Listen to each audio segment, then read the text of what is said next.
પ્રકરણ નંબર 7 આપણે વાત થઈ હતી પ્રમાણે કે આ વનસ્પતિ સૃષ્ટિ સંપૂર્ણ રીતે કમ્પ્લીટ કરી છે. હવે છે પ્રાણી સૃષ્ટિ. પ્રાણી સૃષ્ટિમાં શું છે તો કે સમાવેશ કેવા પ્રાણીઓ થાય. પહેલા તો ઈ જોઈએ તો સુકોષ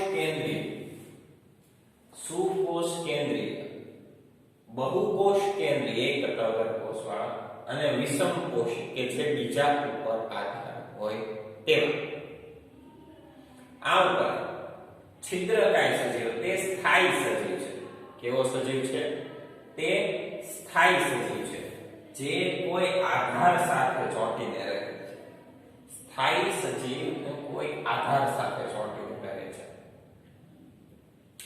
કરોડિયો જેવો ઝાડા સાથે ચોંટીને રહે, પછી ઢેડ ગરોળી જેવો દિવાલ સાથે ચોંટીને. તો અમુક છે નાના જીવજંતુઓ છે અથવા તો વિજ્ઞાનની ભાષામાં આપણે એમ કહીએ કે સજીવો છે તો એને સ્થાયી સજીવ એકને એક જગ્યાએ સંપૂર્ણ રીતે સ્થિર રહેવું. જેટલી વખત એક જગ્યાએ ગરોળી સ્થિર રહે એટલી વખત તમે સ્થિર ન રહી શકો. એકની એક જગ્યાએ જેટલી વખત ગરોળીઓ સ્થિર રહે એટલી વખત તમે ન રહી. આ કોઈ આધાર સાથે ચોંટીને રહે છે. આ છિદ્રો શરીરમાં હાજર નલિકા તંત્ર સાથે જોડાયેલા છે. આપણે અગાઉના ધોરણમાં આપણે અમુક વસ્તુ શીખી ગયા કે શરીર ત્વચા દ્વારા શ્વસન થાય છે. એ વસ્તુ તમે શીખી ગયા તો આ વસ્તુની ગણતરી બહુ કરવી સહેલી છે કે જે સજીવને નાક હોતું નથી, બરોબર છે, તો એ શ્વસન ક્યાંથી કરે છે? તો કે ત્વચા દ્વારા. આ છિદ્રો શરીરમાં હાજર નલિકા તંત્ર સાથે જોડાયેલા હોય છે. ત્વચામાં જે છિદ્રો હોય છે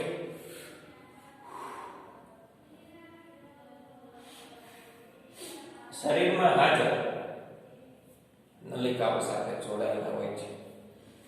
ત્વચા દ્વારા ઓક્સિજન વહન પામતા, એટલે કે ત્વચા દ્વારા ઓક્સિજન વહન પામતા હોવાથી શરીર સશક્ત બનાવે છે. ઓક્સિજન વહન પામતા હોવાથી શરીર શું બનાવે છે? સશક્ત બનાવે છે.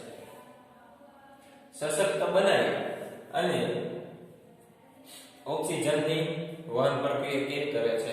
બહુ સીધી અને સરળ. કોષ્ઠાંતરી. આ પ્રાણીઓ જલીય નિવાસ કરે. જલીય નિવાસ એટલે શું? તો કે પાણીમાં વસે. તેઓ શરીરની રચના પેશીય સ્તર જેવી હોય છે. પેશીય સ્તર એટલે શું? તો કે એકદમ ખળબળાય. તેઓના શરીરની દેહ ગુહાની મદદથી શરીરના બંને સ્તરો કોષીય જેવા હોય છે. દેહ ગુહાની મદદથી શરીરના બંને સ્તરો કોષીય જેવા હોય છે. કોના જેવા? કોષીય જેવા હોય છે. તેઓ એકાકી અથવા તો સમૂહમાં જોવા મળે છે. એકાકી, એકલા અથવા તો સમૂહમાં જોવા મળે છે. બરાબર? તો આ પ્રાણી સૃષ્ટિમાં ત્રણ વસ્તુનો સમાવેશ થાય છે: છિદ્રકાય અને કોષ્ઠાંતરી. આપણે પ્રાણીઓના પ્રકાર જોયા. હવે પૃથુકૃમિ અને સૂત્રકૃમિ એ આપણે નેક્સ્ટ લેક્ચરથી જોશું. Thank you.